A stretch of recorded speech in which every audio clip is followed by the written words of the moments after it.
Dans les rues de Téhéran, le fracas des bombes israéliennes et américaines a fait place à une angoisse plus insidieuse.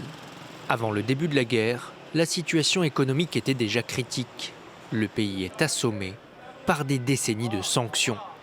La monnaie s'effondre, les prix s'envolent, les Iraniens ont de plus en plus de mal à boucler leur fin de mois. Nous assistons à une inflation qui, surtout depuis une semaine ou deux, a semé l'inquiétude parmi la population, l'a déstabilisée et lui a fait peur. Nous voyons les prix augmenter chaque jour, des produits les plus modestes comme les œufs jusqu'au prix des voitures, de l'or et des devises. Et ce n'est pas une bonne chose.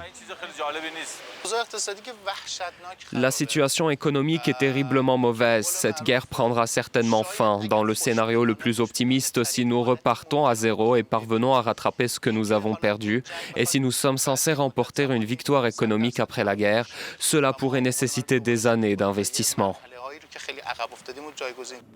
Avec le blocus américain sur les ports, les exportations iraniennes de pétrole et de gaz sont stoppées, privant le pays de ressources et de revenus essentiels. De nombreux secteurs tournent au ralenti. Washington parie sur un effondrement de l'économie du pays.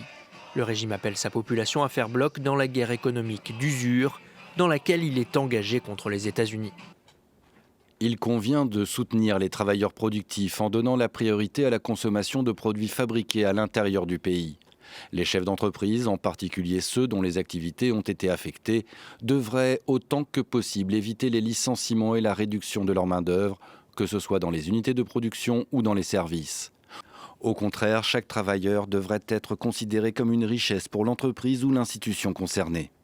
En janvier, c'est précisément le coût de la vie qui avait fait descendre dans les rues des dizaines de milliers de manifestants en colère. Un mouvement de contestation alors réprimé dans le sang.